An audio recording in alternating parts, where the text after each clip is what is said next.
All NEET aspirants, in this episode, respiratory balance sheet of ATP. Keep the NCERT textbook open with you. It is possible to calculate this number of ATP per one glucose molecule oxidizer. But calculating this number of ATP in reality, it remains as a theoretical exercise. That means it is not possible, it is not valid in case of living system. Because respiration is a progressive process. It is an oxidation progressive process. It is not a accounting of ATP.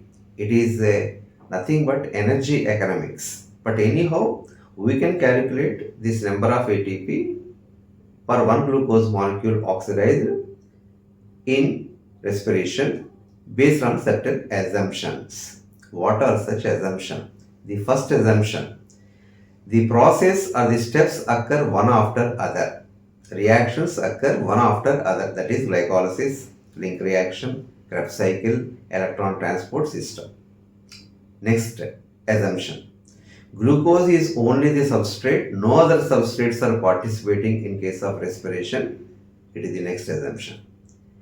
In next assumption, NADH2 generated in case of the glycolysis enter into the mitochondrial matrix to generate this ATP. It is the next assumption. Next, when the process is going on, no substrates are withdrawn to synthesize other biomolecule. It is also one assumption. Why these assumptions are not valid in case of the living system?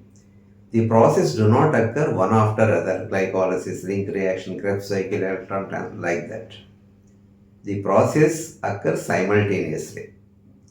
Next, glucose is not only the substrate, other substrates are also participating, fats, protein, but not at first step, some other steps. NADH2 generated in case of the glycolysis need not have to enter into the mitochondrial matrix. It may be used in some other ways, not always to enter into the mitochondria to yield ATP. Next, further the process is controlled by enzymes. Enzymes are controlled by multiple means. And ATP formation occur whenever it is required. So it is energy economy process. Anyhow, there is a beauty in extracting the energy from the food and stored in the form of ATP. This ATP utilized whenever it is required. So, we have to understand the beauty in extraction of the energy from the food and uses economically and stored in the form of ATP. And the total number of ATP formed 40 ATP. Net gain of ATP is going to be 38 ATP. Next paragraph information. In fermentation, the oxidation of the glucose is incomplete. In aerobic respiration, oxidation of the glucose is complete, oxidized, and carbon dioxide and water are formed. Next, in fermentation, very few number of ATP, the 2 ATP formed as net gain, but in case of aerobic respiration, many number of ATP are generated in case of aerobic respiration with involvement of mitochondria. Such mitochondrial respiration, what we call aerobic respiration. Next, the oxidation of NADH is rather slow in case of fermentation but fast in case of aerobic respiration. Because NADH oxidized in alcoholic fermentation by acetaldehyde, pyruvic acid in case of lactic acid fermentation. But in aerobic system, there are number of electron transport carriers finally reach oxygen.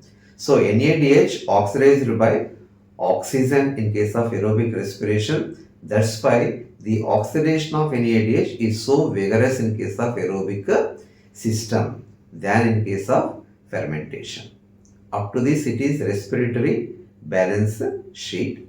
In next episode, you purely take this concept of calculating this number of ATP from glycolysis, link reaction, and Krebs cycle. And I am signing off from this episode. We will see in case of the next episode how to calculate this number of ATP. It is very important. So listen with concentration, listen with attention, don't skip, don't scroll.